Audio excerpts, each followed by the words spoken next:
दोस्तों पूरे YouTube पर सबसे दमदार और सरदार कंटेंट देने का जो छाती ठोक के हम दावा करते हैं, उसी के क्रम में आज की एसेंशियल ऑफ ई कॉमर्स की क्लास मेरे भाई आपकी परसेंटेज को चमकाने का काम करेगी।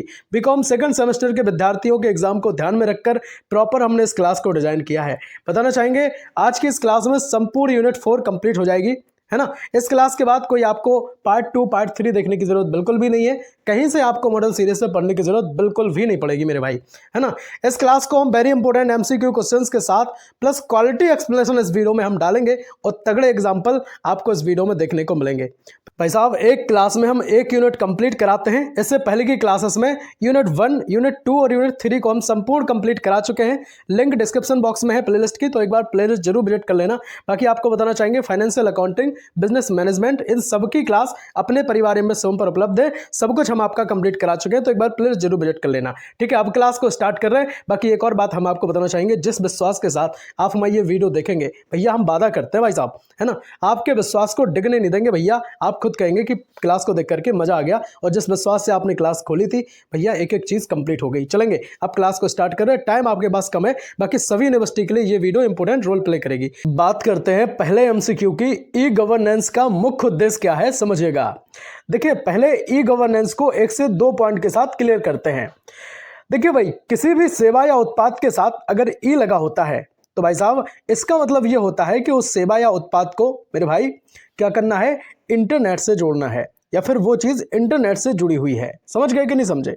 कैसे? अब आप कहेंगे तो भाई साहब जैसे ई कॉमर्स है, क्या है, ई कॉमर्स है, या आपने और जो तमाम चीजें सुनी हैं जैसे ई गवर्नेंस है, ये सब चीजें।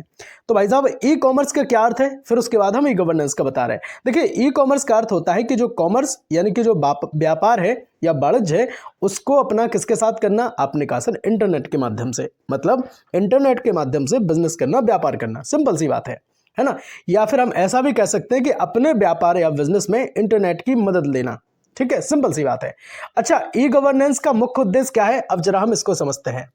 देखिए ई गवर्नेंस का सिंपल सा मतलब यही होता है कि भाई साहब गवर्नमेंट सर्विस को, जो सरकारी सेवाएं हैं, उनको ऑनलाइन डिजिटल बनाना। सिंपल सी बात है, ऑनलाइन डिजिटल बनाना। तो इनमें जैसे आय सर्टिफिकेट है ना, इनकम सर्टिफिकेट है, या फिर जाति प्रमाण पत्र है ना, या फिर आपका निवास प्रमाण पत्र है, इन सब के लिए आप क्या करते थे भैया, लेखपाल, पटवारी, है ना, सचिव साहब, इन सब के पीछे आप घूमते थे, तब जाकर के ये चीजें बनती थी। लेकिन आज के टाइम पे ई डिस्ट्रिक्ट पे आप क्या करेंगे भाई साहब, ऑनलाइन कर देंगे, घर बैठे ये चीजें बन जाएंगी। तो ये किसकी हेल्प से संभव है? आपने कहा मेरे भाई इंटरनेट की मदद से ये चीजें संभव है। भाई ऑप्शंस पढ़ने में हम आपका टाइम वेस्ट नहीं करेंगे। हमें पता है कि एक बच्चे के पास भाई साहब टाइम की कमी होती है। देखिए गवर्नमेंट सर्विस को डिजिटल बनाना जो है वो ई गवर्नेंस का उद्देश्य हो जाएगा। समझे कि नहीं समझे? चलेंगे अब जरा एक्सप्लेनेशन के साथ 3 से 4 लाइन में इस सब को पूरा कंप्लीट कर लेते हैं, ताकि एक भी क्वेश्चन बाहर ना जा पाए मेरे भाई। चलेंगे, देखिए ई गवर्नेंस में गवर्नमेंट सर्विस को ऑनलाइन बनाना या डिजिटल बनाया जाता है, ताकि भैया घर बैठे आसानी के साथ काम किया जा सके, जिससे पैसे भी कम लगे, यानी कि कॉस्ट भी कम लगे मेरे भाई, और समय की भी बचत हो जाए। देखिए इससे ट्रांसपेरेंसी और एफिशिएंसी जो है वो बढ़ती है, पारदर्शिता भी बढ़ती है। पारदर्शिता बढ़ने का मतलब है कि सीधा एक्सेस जो है वो नागरिकों के पास होता है। सिटीजन को फास्ट सर्विस जो है वो मिलती है, नागरिकों को फास्ट सर्विस मिलती है। करप्शन मेरे भाई यहाँ से कम होता है। नहीं तो ऐसा होता था कि भाई आय प्रमाण पत्र बनवाना है, जाति प्रमाण पत्र बनवाना है, या तमाम तरीके के जो काम है उनके लिए भाई साहब क्या देना पड़ता था, है ना, 150, 200, 500 रुपए जो है वहां पे जब रिश्वत के तौर पर लिए जाते थे, तब चीजें होती थी। ऐसा बोलना नहीं चाहिए, लेकिन मतलब अब क्या ही बताएं, आप सब समझते हैं। चलेंगे भाई साहब, कुछ भी करें अपने भारत देश को, अपने प्यारे भारत को महान जरूर बनाएं। एग्जाम्पल के साथ हम इस चीज को पूरा कंप्लीट करते हैं। ऑनलाइन कास्ट सर्टिफिकेट अप्लाई करना, ये सब चीजों में जो दिक्कत थी, आजकल भाई साहब पारदर्शिता बढ़ी है, और ये गवर्नेंस के माध्यम से ये चीजें काफी हद तक हमने, है ना, संभव चीजें ये कर पाई हैं। उम्मीद करेंगे कि पहले एमसीक्यू को आपने तोड़ के रख दिया होगा, है ना। टाइम थोड़ा सा लग गया है, लेकिन एक एक बात आपके में फिट करनी भी बेहद जरूरी थी। बात करते हैं दूसरे एमसीक्यू की, ईडीआई इन गवर्नेंस। इसका अर्थ क्या होता है आपसे पूछा गया है। सुनेगा, पहले आपको ईडीआई के बारे में पता होना चाहिए। ईडीआई का फुल फॉर्म जो होता है वो होता है इलेक्ट्रॉनिक डेटा इंटरचेंज। क्या होता है? इलेक्ट्रॉनिक डेटा इंटरचेंज जो है वो ईडीआई का फुल फॉर्म होता है। अब देखो ईडीआई इन गवर्नेंस क्या है भाई साहब, इसमें जो डेटा है ना, इसमें जो डेटा है वो गवर्नमेंट के जितने जो डिपार्टमेंट है, जितने क्या स्पेसिफिक जो डिपार्टमेंट है जिनमें इंफॉर्मेशन को पहुंचाना है, उन डिपार्टमेंट में जो डेटा है वो इलेक्ट्रॉनिकली एक्सचेंज होता है। मतलब इस डिपार्टमेंट का डेटा इनके पास, इसका उनके पास। जैसे टैक्स डिपार्टमेंट है, उसका जो डेटा है वो आपस के जो जरूरी विभाग है उनके पास क्या होता है, आपने कहा भैया एक्सचेंज होता है। सिंपल सी बात है। तो इस क्वेश्चन की अगर हम राइट आंसर की बात कर ले तो ऑप्शन बी इस क्वेश्चन का राइट आंसर होगा, इलेक्ट्रॉनिक डेटा एक्सचेंज। समझ गए कि नहीं समझे?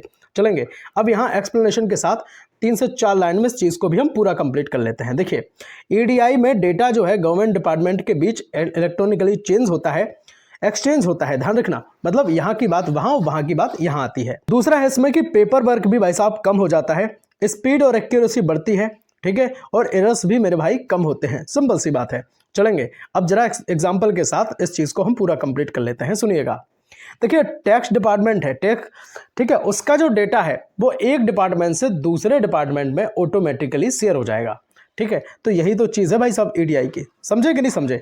एक बार कमेंट में फुल फॉर्म जरूर लिख देना ईडीआई का, जो आप समझे हैं, है ना। ईडीआई का फुल फॉर्म हमें कमेंट में चाहिए। अब बात कर लेते हैं तीसरे एमसीक्यू की, G2B यानी कि गवर्नमेंट टू बिजनेस। भाई साहब इसका अर्थ क्या होता है आपसे पूछा गया है। सुनिएगा, यानी कि G2B का मतलब तो आप समझ गए होंगे, जी फॉर गवर्नमेंट, टू है ना, और बिजनेस मतलब भाई साहब जो निजी बिजनेस हैं उनकी यहाँ पे बात हो रही है। समझिएगा यहाँ से, देखिए मतलब सरकार द्वारा व्यवसायों को ऑनलाइन या फिर जो डायरेक्ट जो सेवाएं वो देते हैं, है ना, डायरेक्ट सेवाएं प्रदान करना, जिससे व्यापार करना मेरे भाई आसान हो जाए, है ना, जिससे व्यापार करना आसान हो जाए। तो बात करेंगे इसके राइट आंसर की। भाई साहब ऑप्शन सी इस क्वेश्चन का राइट आंसर होगा, गवर्नमेंट से बिजनेस सर्विस, है ना, गवर्नमेंट से जो है वो बिजनेस सर्विस की तरफ। अब आप कहेंगे सर कैसे? सुन लो, देखिए जीएसटी पोर्टल पर जो आप रिटर्न फाइल करते हैं, है ना, जीएसटी पोर्टल पर जो आप रिटर्न फाइल करते हैं वो चीज़ इसका एग्जाम्पल बनती है। अब आप कहेंगे एक और एग्जाम्पल दे दो। देखिए जैसे ई टेंडरिंग के माध्यम से सरकारी ठेके लेना। अब इस बात को समझ गए, है ना। ई टेंडरिंग मतलब ऑनलाइन जो है सरकार वाले सरकारी पोर्टल पर क्या होते हैं भाई साहब, टेंडर निकलते हैं, सरकार निकालती है, तो निजी जो कंपनियां होती हैं उस टेंडर को लेती हैं। अब आप कहेंगे सर बात अभी भी समझ में नहीं आई ना, तो एक और एग्जाम्पल से सुन लो। देखिए जो सरकार है भाई साहब क्या करते हैं, रोड बनाते हैं, कंस्ट्रक्शन वगैरह का काम निकालते हैं, तो उनके लिए ऑनलाइन टेंडर जो है वो जारी होता है ना, ऑनलाइन टेंडर जो है वो जारी होता है। तो बोली कौन लगाएगा? आपने कहा भैया, आपने कहा निजी जो कंपनियां हैं, है ना, जो निजी कंपनियां हैं मेरे भाई वो यहाँ पे बोली लगाएंगी। समझे कि नहीं समझे मेरे भाई, बताओ, है ना, निजी कंपनियां इसमें क्या करेंगी, बोली लगाएंगी। अच्छा अभी के टाइम पे देखो, एक और एग्जांपल हम आपको बताएं, अभी के टाइम पे जो हर घर नल योजना वाला सीन चल रहा था, तो इसमें क्या था, है ना, इसका पूरा टेंडर जो है वो निजी कंपनी के हाथ में था, है ना, उन्हीं ने सब ये चीजें कराई। बताओ आपके घर पे जो पानी आता है बाहर के नहीं आ रहा है, बताओ, हर घर नल योजना वाला, है ना, केंद्र सरकार की जो योजना थी, बताओ जरूर। बात करेंगे राइट आंसर की, तो भाई साहब ऑप्शन सी इस क्वेश्चन का राइट आंसर होगा, गवर्नमेंट टू बिजनेस, है ना, गवर्नमेंट टू बिजनेस सर्विस। अब जरा एक्सप्लेनेशन के साथ इस चीज को पूरा कंप्लीट कर लेते हैं। सुनिएगा, देखिए इसमें क्या होता है, G2B में गवर्नमेंट क्या करती है भैया, बिजनेस को सेवा देती है, सर्विस देती है, ठीक है, जैसे लाइसेंस वगैरह है, टैक्स फिलेंगे, तो ये सब चीज़ें। तो बिजनेस प्रोसेस इससे क्या होता है, आपने कहा भैया आसान होता है, और कॉम्प्लायंस जो है वो फास्ट होता है। बहुत बढ़िया। अच्छा एग्जाम्पल के साथ जरा समझ लेते हैं कि कंपनी क्या करती है भैया, जीएसटी रिटर्न फाइल करती हैं, है ना। तो ये किसका उदाहरण है, आपने कहा G2B का। बात कर रहे हैं चौथे एमसीक्यू की, V2G यानी कि बिजनेस टू गवर्नमेंट। इसका उदाहरण आपसे पूछा गया है, पहले समझ लो B2G, है ना। देखिए इससे पहले हमने अभी पढ़ा था G2B, है ना, G2B का अर्थ था गवर्नमेंट टू बिजनेस। अब B2G क्या है, B2G का अर्थ होता है कि जो निजी कंपनी है वो अपनी सेवाएं किसको देगी, है ना, आपने कहा भैया गवर्नमेंट को देगी। तो वो ऐसे ही थोड़ी दे देगी, वो बेचेगी, है ना। जो निजी चीजें हैं वो सरकार को क्या करेगी, आपने कहा बेचेंगी। मतलब इसका यही होता है सिंपल सा, कि जब कोई निजी कंपनी सरकारी एजेंसी को अपने उत्पाद या सेवाएं बेचती है तो इसको हम क्या कहेंगे, आपने कहा V2G कहेंगे, यानी कि बिजनेस टू गवर्नमेंट कहेंगे। सिंपल सी बात है। अब आप कहेंगे कि सर बात समझ में नहीं आई, पहले तो उसका आंसर हम जान लेते हैं, फिर और समझा रहे, है ना, फिर और भी समझा रहे हैं। सुन लो, देखिए इस क्वेश्चन के राइट आंसर की बात करेंगे तो बिजनेस गवर्नमेंट को सर्विस देती है ना, बिजनेस यानी कि जो प्राइवेट कंपनियां हैं वो सरकार को अपनी सर्विस देती हैं, ये होता है B2G में। तो ऑप्शन बी इस क्वेश्चन का राइट आंसर होगा। बहुत बढ़िया, बहुत बेहतरीन। अब जरा एक्सप्लेनेशन के साथ इस चीज़ को पूरा कंप्लीट करते हैं, लेकिन इसके एक्सप्लेनेशन से पहले मेरी एक बात सुनो। देखिए जो निजी कंपनियां होती हैं सरकारी दफ्तरों के लिए सॉफ्टवेयर डिजाइन करती हैं। सुनना बात, जो निजी कंपनी है, प्राइवेट लिमिटेड जो कंपनी होती है, वो सरकारी दफ्तरों के लिए क्या करेंगी भैया, सॉफ्टवेयर बनाएंगी, है ना। अब उस सॉफ्टवेयर को चलाएगा कौन भाई साहब, वो सरकारी दफ्तर में चलेंगे, लेकिन बनाएगा तो कौन, प्राइवेट कंपनियां। तो ये जो सेवा है किसने दी, आपने कहा प्राइवेट कंपनी ने सरकार को दी है। दी है कि नहीं दी है? तो इस चीज़ को हम कहीं ना कहीं B2G में रखेंगे। सिंपल सी बात है। जैसे भैया TCS है, इन्फोसिस है, जैसी जो कंपनियां होती ना, वो सरकारी पोर्टल बनाती है, सरकार के लिए काम करती हैं, लेकिन उसकी सेवा भी, उसके पैसे वो लेती हैं, है ना, जो भी चीज़ उन्हें लेनी होती है। तो एक निजी कंपनी है, जैसे भैया एक निजी कंपनी का नाम बताएं हम आपको, एक निजी कंपनी है बोइंग। क्या नाम है उसका? बोइंग। अच्छा, बोइंग क्या करती है? तो बोइंग जो है भाई साहब रक्षा विभाग की एक कंपनी है ना, रक्षा विभाग की कंपनी है। तो वो क्या करती है? विमान या हथियार जो है वो सरकार को बेचती है। सिंपल सी बात है। आप समझ गए कि नहीं समझे? अब जरा एक्सप्लेनेशन के साथ इस चीज़ को समझ लेते हैं। देखिए B2G में बिजनेस जो है वो भैया गवर्नमेंट को गुड्स देता है, गुड्स मतलब सामान देता है या फिर सर्विस देता है। जो टेंडर कॉन्ट्रैक्ट हैं वो इस श्रेणी में आते हैं। कैसे आते हैं भाई साहब? जो गवर्नमेंट वाले टेंडर हैं वो कौन लेता है भाई साहब? जो गवर्नमेंट है वो बिड्स लगाते हैं, है ना, वो बिड्स लगाते हैं। फिर इसमें इस चीज़ का ध्यान रखना, और वो चीज़ अलग थी। तो ऑनलाइन बिडिंग सिस्टम का यूज़ इसमें होता है। ट्रांसपेरेंसी यहाँ पे भैया बढ़ती है, पारदर्शिता बढ़ती है। तो कंपनियां क्या करती हैं? कंपनी गवर्नमेंट टेंडर में बिड्स करती हैं। सिंपल सी बात है। ठीक, अब आप ये ना समझ लेना कि G2B है ना, G2B अलग है, V2G अलग है। आप समझेंगे अच्छे से तो आपको ये चीज़ भी क्लियर हो जाएगी। सुनिएगा, अब यहाँ पे आ गया एक C2G, है ना। अभी तो V2G पढ़ा, G2B पढ़ा, ठीक। अब C2G क्या है? C2G को भी सुन लो। C2G C फॉर सिटीजन, ध्यान रखना, C फॉर सिटीजन। सिटीजन कौन है? हम आप सब सिटीजन है। सिटीजन मतलब नागरिक। तो सिटीजन टू गवर्नमेंट मतलब आम नागरिक से, ध्यान रखना बात, आम नागरिक से सीधे सरकार की तरफ कनेक्शन हो जाए। सिंपल सी बात है। अब आप कहेंगे सर कैसा?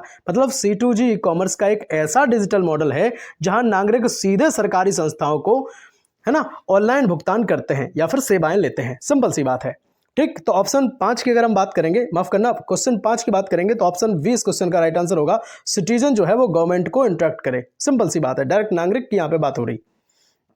ठीक है, तो C2G में सिटीजन जो है गवर्नमेंट से डायरेक्ट इंटरेक्ट करता है, टैक्स पेमेंट करना, है ना, कंप्लेन करना, ये सब इसमें शामिल होता है। पार्टिसिपेशन इससे बढ़ता है। सर्विस जो है वो फास्ट मिलती है। ठीक, सर्विस क्या मिलती है? आपने कहा फास्ट मिलती है। चलेंगे एग्जांपल समझ लो। अब इसके हम एग्जांपल तुम्हें 2-3 देंगे अच्छे से ताकि समझ में आ जाए। देखिए जैसे ऑनलाइन टैक्स भरना, ठीक है, ऑनलाइन टैक्स भरना। अब ये टैक्स कौन भरेगा? तो आपने कहा भैया आम नागरिक भरेगा, है ना, आम नागरिक भरेगा। और ये भरना किसको है? तो आपने कहा सीधा सरकार में ये पैसा जाएगा। जाएगा कि नहीं जाएगा? अच्छा, एक और बात बताएं, बिल भुगतान करना। ठीक है, जैसे बिजली का बिल है ना। आज के टाइम पे तो भाई सभी चीज़ें निजीता की तरफ चली गई हैं, लेकिन अगर देखें तो पहले बिजली, पानी, इन सबका जो टैक्स जाता था वो सीधा सरकार के पास जाता था, है ना। जुर्माना भरना, अच्छा ऐसे देख लो, जो जुर्माना है उसको भरना। अब जुर्माना कैसे? मान लो कि भाई आपका ट्रैफिक चालान है कोई, ठीक है, तो आप जो पैसा भरेंगे तो वो कहाँ जाएगा? आपने कहा सीधा सरकार के पास जाएगा। सरकारी जुर्माने का भुगतान करना, इनकम टैक्स फाइल करना, तो ये सब चीज़ें सरकार की तरफ जाती हैं। तो एक आम नागरिक इनको कर सकता है, इसलिए इसको C2G की श्रेणी में रखते हैं। उम्मीद करेंगे कि इस बात को आपने समझा होगा। अब बात कर लेते हैं 6वें MCQ की। ई गवर्नेंस मॉडल का जो मुख्य उद्देश्य है वो आपसे पूछा गया है, लेकिन उससे पहले भाई साहब आपसे कहना चाहेंगे ईमानदारी के साथ वीडियो को लाइक कर देना। अभी तक नहीं कहा है लाइक के लिए, है ना। अगर चीज़ें पसंद आ रही हो, अच्छी लग रही हो, हेल्पफुल कंटेंट अगर आपको लग रहा हो तो आप लाइक कर सकते हैं। और जो हम दम भरते हैं ना पूरी यूट्यूब पर सबसे दमदार कंटेंट का, भाई साहब आप बता दो कंटेंट में क्या कमी है या फिर चीज़ों को समझाने में कमी है। अगर कमी रहेगी तो एक एक चीज़ को हम इम्प्रूव करेंगे और नेक्स्ट वीडियो में आपके लिए और अच्छे तरीके से चीज़ों को समझाने की कोशिश करेंगे। चलेंगे, अब बात करेंगे 6वें MCQ की कि ई जो गवर्नेंस मॉडल है उसका मुख्य उद्देश्य क्या है। पहले तो एक लाइन में ई गवर्नेंस मॉडल का जो उद्देश्य है उसको हम आपको बताते हैं। देखिए, मुख्य उद्देश्य होता है इसका कि सूचना और संचार प्रौद्योगिकी जो होती है उसको कहते हैं सर ICT। क्या कहते हैं? सूचना संचार प्रौद्योगिकी को क्या कहते हैं? ICT। इंग्लिश में कहेंगे इंफॉर्मेशन कम्युनिकेशन टेक्नोलॉजी। क्या कहेंगे? Information and communication technology. तो ये क्या करता है मेरे भाई?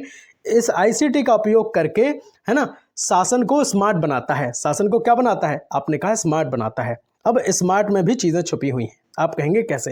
देखिए, जो एस आपने देखा, इस एस का मतलब होता है सिंपल बनाना। एम का मतलब क्या होता है? एम का मतलब होता है मोरल, है ना। आपसे पूछा जा सकता है ए का मतलब क्या होता है? ए का मतलब होता है अकाउंटेबल, है ना। आर जो है, आर का क्या मतलब है? आर का मीन्स होता है रिस्पॉन्सिव। और टी जो आप देख रहे हैं स्क्रीन पर, इसका मतलब है ट्रांसपेरेंट। समझ गए? तो शासन को, है ना, स्मॉल मतलब माफ करना, शासन को सिंपल, मोरल, अकाउंटेबल, रिस्पॉन्सिव और ट्रांसपेरेंट बनाना, पारदर्शी बनाना, ये जो है ई गवर्नेंस मॉडल का मुख्य उद्देश्य होता है। तो बात करेंगे राइट आंसर की इस क्वेश्चन के। ऑप्शन 20 क्वेश्चन का राइट आंसर होगा स्ट्रक्चर्ड सर्विस डिलीवरी जो है ई गवर्नेंस मॉडल का उद्देश्य होता है। अब जरा हम इसको बहुत अच्छे से समझ लेते हैं। देखिए आपके सामने एक हमने तस्वीर भी लगा रखी है, इसको भी आप चाहें तो देख सकते हैं। चलेंगे। अब यहाँ एग्जाम्पल के साथ ऑफ करना, एक्सप्लेनेशन के साथ इस चीज़ को पूरा कंप्लीट करेंगे। सुनिएगा, देखिए e governance model service delivery को ऑर्गेनाइज करता है और स्ट्रक्चर्ड बनाता है। डिफरेंट जो स्टेक होल्डर रहते हैं वो इससे कनेक्ट होते हैं, इफिशियंसी भी बढ़ती है और ये यूज़र फ्रेंडली सिस्टम बनाता है। मतलब यह नागरिकों को सरकारी सेवाएं तेज, पारदर्शी और किफ़ायती बनाने में जो है वो मदद करता है। सिंपल सी बात ये है जो मैंने आपको बताई है। क्या समझे, बताओ, है ना। एग्जाम्पल के साथ जरा इस चीज़ को कवर करते हैं। सिंगल पोर्टल पर मल्टीपल सर्विस जो देने का काम होता है वो इसी का होता है। समझ गए कि नहीं समझे, ये स्ट्रक्चर्ड मॉडल होता है। बहुत बढ़िया, बहुत बेहतरीन। अब यहाँ पे बात कर रहे हैं 7 नंबर MCQ की कि भैया ई गवर्नेंस में ट्रांसपेरेंसी का क्या अर्थ है, बताओ, है ना। देखो एक और बात बताना चाहेंगे, इससे पहले की क्लासेस में मेरे भाई, है ना, यूनिट 1, यूनिट 2 और यूनिट 3 को हम संपूर्ण कंप्लीट कर चुके हैं। आज की ये जो यूनिट है यूनिट 4, इसको अगर आपने कंप्लीट कर लिया तो मुझे लगता है कि आपका संपूर्ण subject essential of e commerce पूरा कंप्लीट हो जाएगा। कहीं से आपको मॉडल सीरीज से पढ़ने की फिर जरूरत नहीं है मेरे भाई, है ना। विश्वास रखना अपने इस भाई पर, और जिस विश्वास से आप मैं ये क्लास देख रहे हैं भाई साहब, मैंने कहा था, है ना, कि एक एक चीज को तोड़ के रख देंगे आपके माइंड में, फिट करके हम मानेंगे मेरे भाई। अच्छा, एक और मैराथन जरूर हम देंगे आपको, उस चीज़ का जरूर ध्यान रखना। मैराथन क्लास हम आपके लिए बहुत जल्द बना रहे हैं, बहुत तगड़ी मैराथन हम आपको देंगे। हो सकता है 1 से 1.5 घंटे की वो मैराथन हो और उस क्लास में सब कुछ समाहित होगा, सब चीज़ें समाहित होंगी। लेकिन ऐसा नहीं केवल मैराथन के भरोसे ही बैठे रहो, इन चारों क्लास को देख करके प्लस आप जब मैराथन देखेंगे तो मतलब ऐसा काम होगा ना कि 4 चांद लग जाएंगे आपकी परसेंटेज में। तो इतना जरूर कर लेना, कोई आपका बाल बांका कर जाए तो बता देना, एग्जाम हॉल से आप मुस्कुराते हुए बाहर निकल कर आएंगे मेरे भाई। 7 नंबर का MCQ आपके डिस्प्ले पर रहेगा। हाँ, एक और बात कि भाई साहब फाइनेंशियल अकाउंटिंग आपका सब्जेक्ट है, बिजनेस मैनेजमेंट आपका सब्जेक्ट है, तो इन सबकी क्लासेस अपने परिवार MS7 पर उपलब्ध है। ठीक है, तो जो पहली मैराथन होगी वो बिजनेस मैनेजमेंट से ही हम स्टार्ट करेंगे, उसके बाद फाइनेंशियल अकाउंटिंग, फिर बिजनेस इकोनॉमिक्स और एसेंशियल ऑफ ई कॉमर्स की फिर हम देते चले जाएंगे। ठीक है, तो एक बार प्लेलिस्ट मैं कहता हूँ आप विजिट जरूर कर लेना। चलेंगे, अब इस क्वेश्चन के राइट आंसर की हम बात कर लेंगे कि ई गवर्नेंस में जो ट्रांसपेरेंसी है उसका क्या अर्थ है। देखिए ट्रांसपेरेंसी जो है भाई साहब उसका अर्थ होता है क्लियर, है ना। उसका क्या अर्थ होता है, इसका अर्थ होता है क्लियर और जो है ओपन सिस्टम, है ना। क्लियर और ओपन जो सूचना है वो चीज़। अब आप कहेंगे क्लियर ओपन सूचना का क्या मतलब है, भैया नागरिक आसानी से मतलब इजीली डेटा जो है वो एक्सेस कर पाए, है ना। इजीली क्या कर पाए मेरे भाई, आपने कहा डेटा को एक्सेस कर पाए। जब इजीली डेटा को एक्सेस कर पाएंगे तो भाई साहब ये ट्रांसपेरेंसी को ही कहीं ना कहीं दर्शाएगा। तो इससे क्या होगा भैया, ट्रस्ट बढ़ेगा और करप्शन घटता है ना। ट्रस्ट बढ़ेगा, करप्शन घटेगा, यानी कि क्लियर इन्फॉर्मेशन की यहाँ पे बात हो रही। उम्मीद करेंगे कि आपने 7 नंबर क्वेश्चन को भी अच्छे से समझा होगा। मेरी एक एक बात को अपने माइंड में फिट करते जाया करो।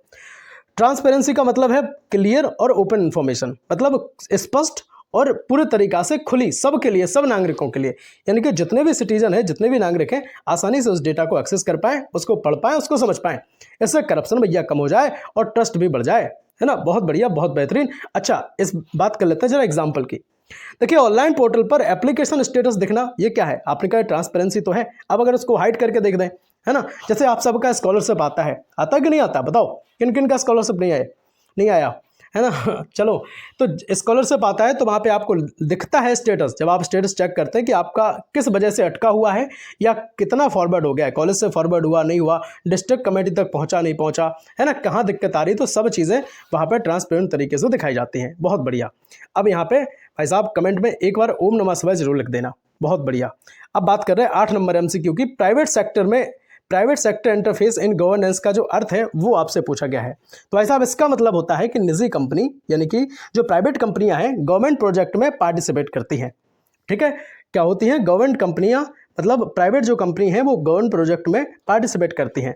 तो गवर्नमेंट प्रोजेक्ट को टेक्नोलॉजी सपोर्ट भी वो देती हैं। ठीक, तो ऑप्शन बी इस क्वेश्चन का राइट आंसर होगा। प्राइवेट कंपनियों का जो इन्वॉल्वमेंट होता है गवर्नमेंट प्रोजेक्ट में, वो चीज़। अब जरा एक्सप्लेनेशन के साथ इस चीज़ को कवर करते हैं। देखिए प्राइवेट कंपनियां गवर्नमेंट प्रोजेक्ट में पार्टिसिपेट करती हैं और टेक्नोलॉजी का सपोर्ट देती हैं। इससे कार्य क्षमता बढ़ती है, इनोवेशन बढ़ता है। नेक्स्ट है इसमें PPP मॉडल जो है इसमें यूज़ होता है। अब आप कहेंगे सर PPP मॉडल का मतलब होता है पब्लिक प्राइवेट पार्टनरशिप, समझे कि नहीं। Public public private partnership. अब जरा एग्जांपल के साथ इस चीज़ को कवर कर लेते हैं। देखिए, प्राइवेट कंपनी गवर्नमेंट वेबसाइट को डेवलप करती हैं, करती कि नहीं करती? बाद में उनको क्या, जैसे कोई सॉफ्टवेयर बना दिया, कोई वेबसाइट बना दी, जैसे अभी बताया था मैंने TCS या इन्फोसिस वगैरह जो कंपनियां हैं, प्राइवेट कंपनियां, वो सरकारी क्या करती हैं, सॉफ्टवेयर वगैरह बनाती हैं। अब बात कर लेते हैं 9 नंबर MCQ की, ई गवर्नेंस का एक मुख्य लाभ क्या है। देखिए, इसका मुख्य लाभ जो होता है वो होता है भैया फास्ट सर्विस, है ना। फास्ट सर्विस देता है, टाइम बचाता है, और डॉक्यूमेंट जो है वो तुरंत, यानी कि 24 घंटे और 7 दिन में कभी भी आप क्या कर सकते हैं, अप्लाई कर सकते हैं। समझे कि नहीं? तो ये इसका प्रमुख लाभ है। और इसको जरा हम देखते हैं, ई गवर्नेंस से सर्विस जो है सर्विस डिलीवरी जो है वो फास्ट होती है। ऑनलाइन सिस्टम जो है वो टाइम बचाता है, ठीक है, टाइम बचा देता है। और भाई साहब एक्सेसिबिलिटी जो है वो बढ़ती है, साथ ही में इफिशियंसी भी इम्प्रूव यहाँ से होती है। एग्जाम्पल के साथ जरा हम समझ लेते हैं कि ऑनलाइन डॉक्यूमेंट आपने तुरंत अप्लाई आप कर सकते हैं, 24 घंटे कर सकते हैं, 7 दिन कर सकते हैं, कभी भी किसी भी टाइम आप कर दें भैया, फास्ट सर्विस है ये, और पोर्टल कभी बंद नहीं होता है। 10 नंबर का MCQ अब आपके डिस्प्ले पर रहेगा कि ई गवर्नेंस में इंटरनेट एप्लीकेशन का रोल क्या होता है। देखिए, ई गवर्नेंस में इंटरनेट एप्लीकेशन सरकार और नागरिकों के बीच एक मैं कहूँ पुल का काम करते हैं, ब्रिज का काम करेंगे। कैसे काम करते हैं? पुल या ब्रिज का काम करते हैं, जो सेवाओं को तेज भैया, पारदर्शी और जिसको कहेंगे इजी टू गेट बनाते हैं, है ना, इजी टू गेट उसको बनाते हैं। सिंपल सी बात है। बात करेंगे अगर राइट आंसर की इस क्वेश्चन के, तो ऑप्शन बी इस क्वेश्चन का राइट आंसर होगा। सर्विस डिलीवरी जो है इसमें फास्ट होती है, सिंपल सी बात है। जरा एक्सप्लेनेशन के साथ इस चीज़ को पूरा कंप्लीट कर लेते हैं। देखिए, इंटरनेट के माध्यम से जो आय जाति निवास आप घर बैठे आराम से बनवा सकते हैं, वो सब इसी की व्यवस्था है ना। इंटरनेट ई गवर्नेंस का बेस होता है, ठीक। इंटरनेट जो है वो ई गवर्नेंस का बेस है, ध्यान रखना, आधार है। सर्विस ऑनलाइन डिलीवर होती है, ठीक है, कहीं पर जाकर के चीज़ें हमें नहीं करवानी। कम्युनिकेशन जो है वो इजी होता है, और ग्लोबल एक्सेस जो है इस चीज़ को मिलता है, आप कहीं से भी कर सकते हैं, है ना। ऐसा नहीं कि पर्टिकुलर एरिया में ही आपको जाना पड़ेगा। एग्जांपल के साथ समझ लो, गवर्नमेंट वेबसाइट से सर्विस लेना, जो गवर्नमेंट वेबसाइट है जैसे ई-डिस्ट्रिक्ट हुआ, या जिन पे nic.in लगा होता है जिन वेबसाइट पे, है ना, आप सब समझदार हैं, आप सबको पता होगा। तो उनकी सेवाएं आप घर बैठे 24 घंटे आराम से ले सकते हैं। कुछ वेबसाइट ऐसी भी होती हैं जिनका मतलब एक्सेस नहीं होता है, लेकिन मोस्टली ऐसी होती है जिनका एक्सेस होता है ना, जिनकी जो सूचनाएं हैं वो सार्वजनिक होती हैं। बात कर लेते हैं अब 11 नंबर MCQ की, ई गवर्नेंस का फ्यूचर ट्रेंड क्या है, मतलब भविष्य में इसका उपयोग क्या है। भाई साहब, एक और बात आपको बताना चाहेंगे, ये सब जो नोट्स हैं आप चाहें तो अपने खुद नोट्स बनाएं, और हमेशा कहता हूं मैं आपसे कि आपके जो अपने नोट्स होते हैं वो बॉर्न बीटा काम करते हैं। एग्जाम टाइम पे आपको रिवीजन में बहुत ज़्यादा हेल्प देंगे ये, और सटीक नोट्स हैं भाई। ऐसा नहीं है कि भाई कुछ भी हमने हौच पौच इसमें नहीं रखा है। लोगों को लगता है कि हमें बहुत सारे MCQ दे दो, 500 1000। भाई साहब, क्वांटिटी पे काम नहीं करते हम जो काम करते हैं वो क्वालिटी पे काम करते हैं मेरे भाई, है ना। किस पे काम करते हैं? क्वालिटी पे। चीज़ें जो अपनी होंगी वो क्वालिटी वाली होंगी। ज़्यादा मात्रा हम नहीं देंगे कि आपको 1500 MCQ देंगे, हम भाई साहब 18-20 आपको MCQ देंगे, लेकिन कचरा नहीं होगा उसमें। आप पूरी यूट्यूब पे कंटेंट मैच कर लेना। जब हम छाती ठोक के हम दावा करते हैं मेरे भाई, तो कंटेंट में दम रखते हैं, तभी ऐसा दावा किया जाता है, ठीक है। एक और बात बताएं, अगर आप नोट्स नहीं बना पा रहे, कोई ऐसी प्रॉब्लम है, तब उसके लिए तब फिर बाद में आप हमें मैसेज कर सकते हैं 92 36 32 92 36 32 63 96। इसमें भाई साहब मात्र 100 रुपये में एक सब्जेक्ट के हम कंप्लीट नोट्स देते हैं, ठीक है। पहली चीज़। दूसरी चीज़, ऐसा नहीं कि आप कहेंगे कि भाई 100 रुपये, भाई साहब 100 रुपये कोई बहुत बड़ी रकम नहीं है, पहली चीज़। और दूसरी चीज़ ये है कि जो आप 50 रुपये का मॉडल सीरीज़ खरीद करके लाते हैं, उनसे कई गुना बेहतर है। क्यों? क्योंकि उसमें जो पेज होते हैं वो बहुत सारे पेज होते हैं, है ना, 40 50 50 60 उसमें पेज होते हैं। और अपनी जो हम पूरी यूनिट कंप्लीट करके आपको देते हैं, वो बहुत कम पेजेस में चीज़ें कवर यहाँ पे हो जाती हैं, ठीक है। उम्मीद करेंगे मोस्टली मतलब 20 से 25 पेजेस में सब चीज़ें कवर हैं, और आपने इन सबको अगर पढ़ के देख लिया, तो भाई साहब कोई बाल बांका कर जाए तो आकर के कमेंट कर देना, मैं चैनल बंद कर दूंगा। चलेंगे, अब बात कर लेते हैं यहाँ 11 नंबर MCQ की, आपके डिस्प्ले पे है। ई गवर्नेंस का फ्यूचर ट्रेंड क्या है, इस क्वेश्चन को जरा कंप्लीट कर रहे हैं। देखिए, ई गवर्नेंस मतलब इंटरनेट के माध्यम से जो चीज़ें हो रही, तो जो हम यहाँ पे बात करेंगे, जैसे डिजिटल इंडिया एक प्रोग्राम आया था, है ना, तो डिजिटल इंडिया इनिशिएटिव से क्या हुआ कि ई गवर्नेंस मेरे भाई तेजी से बढ़ रहा है। कैसा बढ़ रहा है? तेजी से बढ़ रहा है। EI मतलब जो है, इस EI ऑटोमेशन का भी यूज़ तेजी से इसमें बढ़ेगा। तो इसमें टोटल हम देखें तो भैया ग्रोथ ही ग्रोथ है, इसमें क्या है? ग्रोथ ही ग्रोथ है। अब जरा इसको एक्सप्लेनेशन के साथ कवर करते हैं, सुनिएगा। देखिए, डिजिटल इंडिया इनिशिएटिव से ई गवर्नेंस तेजी से बढ़ रहा है। EI ऑटोमेशन का यूज़ भी आगे चल के बढ़ेगा। EI मतलब आर्टिफिशियल इंटेलिजेंस, स्मार्ट गवर्नेंस आएगी, है ना, सिटीजन सर्विस और इम्प्रूव जो चीज़ें हैं वो होंगी। अब आप देखो विदेशों में क्या है, जो गाड़ियां हैं, है ना, ड्राइवरलेस गाड़ियां आजकल चल रही, अपने प्यारे भारत में भी चलेंगी कभी कभी, है ना। कभी ना कभी तो चलेंगे एग्जाम्पल के साथ इस चीज़ को जरा कंप्लीट करते हैं कि ऑनलाइन सर्विस हर जगह जो है वो अवेलेबल होती है, फ्यूचर ग्रोथ इसमें भी है ना, तो इस चीज़ को ध्यान रखना। बात कर लेते हैं 12 नंबर एमसीक्यू की, ई गवर्नेंस में ब्रॉडकास्टिंग मॉडल का क्या उद्देश्य होता है। देखिए ब्रॉडकास्टिंग मॉडल का जो उद्देश्य होता है वो होता है कि इंफॉर्मेशन को ज़्यादा से ज़्यादा, है ना, ज़्यादा से ज़्यादा पब्लिक तक पहुँचाया जाए, बहुत ज़्यादा पब्लिक तक पहुँचाया जाए, भीड़ तक अपनी जब कोई बात पहुँचाई जाती है, पहुँचाने के लिए ब्रॉडकास्टिंग मॉडल का हम यूज़ करते हैं, पहली चीज़। अच्छा दूसरी चीज़ में क्या है, तो भाई इसमें मेन फोकस रहता है पारदर्शिता की तरफ, ट्रांसपेरेंसी और जागरूकता बढ़ाने के लिए, यानी कि अवेयरनेस बढ़ाने के लिए इसका यूज़ करते हैं। अब आप बात कर लेते हैं इस क्वेश्चन के राइट आंसर की, तो इन्फॉर्मेशन को पब्लिक तक पहुँचाना, ज़्यादा से ज़्यादा पब्लिक तक पहुँचाना, इस चीज़ को ध्यान रखना, नहीं तो आप अभी कन्फ्यूज़ हो जाएंगे। क्रिटिकल फ्लो मॉडल जो नेक्स्ट आ रहा है आपका, उसमें आप कन्फ्यूज़ हो जाएंगे, है ना। चलेंगे अब एक्सप्लेनेशन के साथ इस चीज़ को जरा हम कंप्लीट कर लेते हैं, सुन लीजिए। देखिए ब्रॉडकास्टिंग मॉडल में गवर्नमेंट जो है इंफॉर्मेशन को लार्ज पब्लिक तक ओपनली शेयर करती है ना, लार्ज पब्लिक यानी कि भैया भीड़ तक खुला शेयर करती है कि उन तक अपनी जो है वो बात पहुंच जाए। इसका मेन फोकस मेरे भाई ट्रांसपेरेंसी और अवेयरनेस को बढ़ावा देता है। क्या होता है भैया, पारदर्शिता बनी रहे और जागरूकता भी बनी रहे। देखिए करप्शन कम करने के लिए जो है अकाउंटेबिलिटी बढ़ाने में मदद करता है, जैसे आरटीआई है, पब्लिक नोटिस है, ये सब चीज़ें क्या करती हैं, सरकारी स्कीम है, सभी इस मॉडल से फैलती हैं, है ना, ज़्यादा से ज़्यादा, क्योंकि लोगों तक पहुंचाना होता है। अब जरा एग्जांपल के साथ समझ लेते हैं, बाकी जितने मॉडल हैं हम कंप्लीट कर रहे हैं, परेशान मत होना। पीपीपी को भी पढ़ाएंगे आपका, है ना, पीपीपी जो मैंने अभी आपको बताया था, पब्लिक प्राइवेट पार्टनरशिप, ठीक है। चलेंगे, देखिए गवर्नमेंट वेबसाइट पर सभी स्कीम और नोटिस जो है वो पब्लिक दिखाए जाते हैं, हर कोई इनको देख सकता है, तो इससे क्या होता है, ट्रांसपेरेंसी बढ़ती है, अवेयरनेस बढ़ती है। 13 नंबर क्वेश्चन आपके डिस्प्ले पर रहेगा, इसको सुनिएगा। ई गवर्नेंस में क्रिटिकल फ्लो मॉडल का मुख्य उद्देश्य क्या है, मुख्य कार्य क्या है, इसको आपको बताना है। देखिए क्रिटिकल फ्लो मॉडल अभी हमने जो समझा है ब्रॉडकास्टिंग मॉडल, ब्रॉडकास्टिंग मॉडल में क्या था कि ज़्यादा से ज़्यादा लोगों तक जो अपनी बात है वो पहुंच जाए।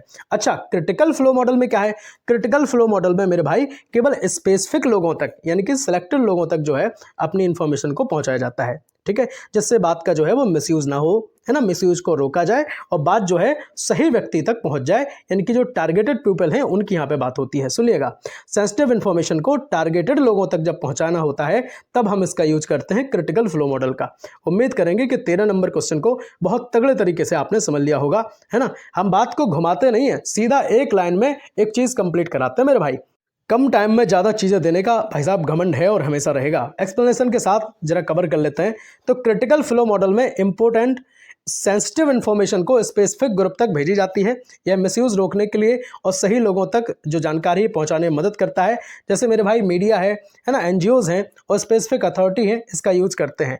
तो इसका गोल है कि भैया करप्शन को एक्सपोज करना और सही एक्शन को ट्रिगर करना, समझे कि नहीं। चलेंगे अब एग्जाम्पल के साथ जरा समझ लेते हैं। देखिए जब बात आती है पूरे यूट्यूब पे सबसे दमदार कंटेंट देने की, भाई साहब एग्जाम्पल भी ऐसा रखते हैं कि डायरेक्ट आपके माइंड में फिट हो जाए।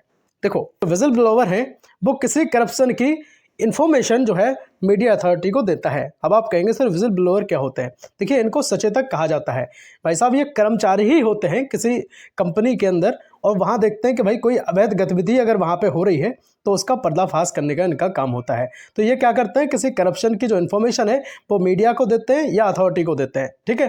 तो टारगेटेड इन्फॉर्मेशन फ्लो वाला ये काम इसमें रहता है। तो केवल उतने लोगों तक बात पहुँचानी है जितने लोगों तक जो बात है उसकी सेंसिटिविटी बनी रहे। समझे कि नहीं समझे। तो इसको कहेंगे सर क्रिटिकल फ्लो मॉडल, ठीक। और जो अपना था कौन सा था ब्रॉडकास्टिंग मॉडल, उनमें क्या है भैया इन्फॉर्मेशन को ज़्यादा से ज़्यादा पब्लिक तक उसमें पहुंचाया जाता था। बात कर लेते हैं अब 14 नंबर एमसीक्यू की, पीपीपी यानी कि पब्लिक प्राइवेट जो पार्टनरशिप है उसका सही अर्थ क्या है आपसे पूछा गया है। देखिए इसको इस तरह से समझते हैं कि जो सरकारी संस्थाएं हैं, है ना, क्या है सरकारी जो संस्थाएं हैं और सरकारी संस्थाएं प्लस जो निजी कंपनी हैं, ध्यान रखना जो निजी कंपनियां हैं उनके बीच में इसमें समझौता होता है, पहली चीज़। अच्छा दूसरी चीज़ क्या है, दूसरी चीज़ ये है कि इनका जो काम है भाई साहब सरकारी प्रोजेक्ट जैसे हाईवे है उनका जो निर्माण हो रहा है उसको मिलकर किया जाना है। अब मिलकर कौन करेगा, मतलब गवर्नमेंट भी इसमें मिलेगी प्लस जो निजी कंपनियां हैं वो, है ना, प्लस जो निजी कंपनियां हैं उन दोनों की सहमति से ये चीज़ें होंगी, पहली चीज़, ठीक है। दूसरी चीज़, अब तीसरी चीज़ जो है रिस्क। अब रिस्क कौन लेगा इसमें, तो रिस्क टेकर्स दोनों ही होते हैं, ठीक है। इसमें निर्माण का जोखिम जो है मोस्टली निजी कंपनियों का होता है और जो पॉलिसी का जोखिम होता है वो सरकार उठाती है। कौन उठाती है, सरकार उठाती है। समझे कि नहीं समझे, बहुत बढ़िया। यानी कि आपसे अगर सिंपल भाषा में पीपीपी को हम अगर आपको समझाएं तो भैया जब सरकार और प्राइवेट कंपनी मिलकर कोई काम करते हैं, है ना, जब प्राइवेट कंपनी और सरकार मिलकर कोई काम करेंगे ताकि जनता को बेहतर जो है सेवा मिल सके, तो उसको कहते हैं मेरे भाई पीपीपी। समझ गए कि नहीं? इंपॉर्टेंट है, एग्जाम में आता है। अब बात कर लेते हैं इस क्वेश्चन के राइट आंसर की। तो भाई साहब राइट आंसर इसका यही होगा कि गवर्नमेंट प्लस प्राइवेट सेक्टर मिलकर जो प्रोजेक्ट चलाएं उसको कहेंगे सर पीपीपी मॉडल पर आधारित है। सिंपल सी बात है। अब जरा एक्सप्लेनेशन के साथ इस चीज को कवर करते हैं, सुनिएगा। देखिए, पीपीपी गवर्नमेंट प्लस प्राइवेट कंपनियां जो है वो मिलकर काम करती हैं। गवर्नमेंट पॉलिसी देती है और प्राइवेट सेक्टर जो है टेक्नोलॉजी और मैनेजमेंट देता है। प्रोजेक्ट भैया जल्दी और एफिशिएंट तरीके से जो है वो कंप्लीट होता है। कॉस्ट और रिस्क दोनों ही उठाते हैं। मैंने बताया ना कि जो कंस्ट्रक्शन वाला कॉस्ट है वो उठाता है कौन? आपने कहा निजी कंपनी। और पॉलिसी वाला जोखिम कौन उठाएगा? तो वो उठाएगी सरकार। समझे कि नहीं? बहुत बढ़िया, बहुत बेहतरीन। अब जरा एग्जाम्पल से समझ लेते हैं तो चीज़ें और क्लियर होंगी। प्राइवेट कंपनी गवर्नमेंट के साथ मिलकर ऑनलाइन पोर्टल बनाती है, दोनों का कंट्रीब्यूशन इसमें रहता है। तो ये डिपेंड किस पे? आपने कहा भैया पीपीपी मॉडल पर ही आधारित है। बात करते हैं 15 नंबर एमसीक्यू की। ई गवर्नेंस में कंपैरेटिव एनालिसिस मॉडल का उद्देश्य क्या है? पहले तो आप बताओ हिंदी में कंपैरेटिव एनालिसिस मॉडल को कहते क्या है? तो इसको कहते हैं सर तुलनात्मक, है ना? क्या कहते हैं? तुलनात्मक विश्लेषण मॉडल। बहुत बढ़िया, है ना? तुलनात्मक विश्लेषण मॉडल जो है कंपैरेटिव एनालिसिस मॉडल को कहा जाता है, पहली चीज। अच्छा, दूसरी चीज आपको पता होनी चाहिए कि यह जो मॉडल है वो डेटा के माध्यम से, किसके माध्यम से मेरे भाई? डेटा के माध्यम से क्या करता है? सीखने और सरकारी सेवाओं को अधिक पारदर्शी बनाने, यानी कि ट्रांसपेरेंट बनाने के लिए, और भैया जो सिटीजन है, मतलब जो नागरिक हैं, वो सिटीजन सेंटर्ड बनाने वाला टूल हम इसको कह सकते हैं। किसको? इसको कंपैरेटिव एनालिसिस मॉडल को। पहली चीज हो गई, ठीक है। अब आप कहेंगे सर बात अभी समझ में नहीं है। देखिए, जैसे दो राज्य है ना, उनको कंपेयर करो। कोई राज्य यूपी है और कोई दूसरा राज्य आपका एमपी है ना। अब इन दोनों को कंपेयर कर लो। इन दोनों को जब कंपेयर किया, इनमें देखा कि भैया ऑनलाइन सर्विस सबसे ज़्यादा बढ़िया कहाँ चल रही है ना। मतलब इंटरनेट पे सबसे ज़्यादा काम करने वाला राज्य कौन सा है? तो आप कहेंगे भैया एमपी है ना। अब आपको पता चल गया ना कि यूपी थोड़ा सा वीक है। आपको पता चला कि यूपी जो है वो मेरे भाई वीक है। तो अगर यूपी वीक है तो इस पर क्या, किसकी ज़रूरत है? आपने कहा इंप्रूवमेंट की ज़रूरत है। तो ऐसी चीज़ें होती हैं। ये कंपैरेटिव एनालिसिस मॉडल यही काम करता है। समझ गए कि नहीं समझ गए? तो ऑप्शन 20 क्वेश्चन का राइट आंसर होगा परफॉर्मेंस को कंपेयर करना। ठीक, एक्सप्लेनेशन के साथ जरा चीज़ें कवर कर लेते हैं। देखिएगा, इस मॉडल में डिफरेंट जो सिस्टम है या फिर डिपार्टमेंट का कंपैरिजन आराम से आपस में किया जाता है। दूसरा है इसमें कि बेस्ट जो प्रैक्टिसेस आइडेंटिटी है वो होती है।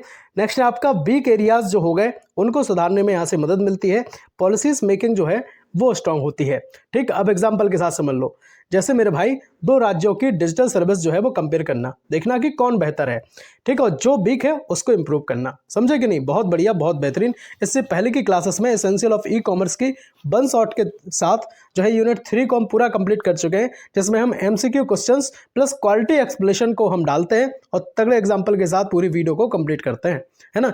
यूनिट 3, यूनिट 2, यूनिट 1 को अगर आपने नहीं देखा है तो भाई साहब देख जरूर लेना। लिंक जो है प्लेलिस्ट की डिस्क्रिप्शन बॉक्स में मिल जाएगी। बाकी आप प्लेलिस्ट विजिट कर सकते हैं। ठीक है, तो एसेंशियल ऑफ ई कॉमर्स को बहुत तगड़े तरीके से हमने कंप्लीट किया। साथ ही में बिजनेस मैनेजमेंट, है ना, इन सब की क्लासेस भी हमने आपको दी थी। बहुत तगड़े अंदाज में हम चीज़ों को कंप्लीट कराते हैं, बेहतरीन एक्सप्लेनेशन के साथ चीज़ों को कंप्लीट करते हैं मेरे भाई। 4 यूनिट पढ़ा चुके हैं। बहुत जल्द मैराथन क्लास भी भाई साहब हम आपको देंगे। साथ ही में फाइनेंशियल अकाउंटिंग की भी क्लास अपने परिवार एमएस 7 पर, है ना, उपलब्ध हैं और सब कुछ हम कंप्लीट करा भी चुके हैं। तो एक बार जरूर देख लेना। और बाकी न्यूमेरिकल की क्लास भी हमने आपको दी थी फाइनेंशियल अकाउंटिंग की, तो वो भी देख लेना। बाकी एक और इन्फॉर्मेशन है कि मैराथन क्लासेस भैया जल्दी आएंगी, सभी सब्जेक्ट की आएंगी। तो सब्सक्राइब करके जरूर रखना ताकि आने वाली वीडियो की नोटिफिकेशन आप तक पहुंच पाए। ऐसा ना हो कि आप मैराथन क्लास मिस कर दें। ठीक है, सब क्लासेस हम आपको देते हैं। प्राथमिक चिकित्सा एवं स्वास्थ्य, अगर आपका माइनर है फर्स्ट एड एंड हेल्थ, तो इसकी क्लासेस पहले से अपने परिवार एमएस 7 पर उपलब्ध है, लेकिन नई क्लास भी अपने परिवार के लिए हम जरूर देंगे, जल्दी देंगे। और ये जो क्लास हम बता रहे थे ये सब न्यू क्लासेस हैं, अभी हमने बनाई थी और आपके एग्जाम 2026 को ध्यान में रख करके हमने चीज़ों को डिज़ाइन किया था। चलेंगे, बताना जरूर कि क्लास सच में आपको कैसी लगी। और वीडियो को लाइक अगर नहीं किया है तो ईमानदारी के साथ लाइक कर देना और बताना कि भाई जो आपको मैराथन है वो कब चाहिए और किस सब्जेक्ट की मैराथन चाहिए। एक बार कमेंट में जरूर लिख देना और ये भी लिख देना कि सच में पूरी यूट्यूब पर सबसे दमदार क्लास है। मिलते हैं अगली वीडियो में, तब तक के लिए जय हिंद, वंदे मातरम, भारत माता की जय। यार फैला दो वीडियो को, शेयर कर देना दोस्तों को। राधे राधे, ओम नमः शिवाय।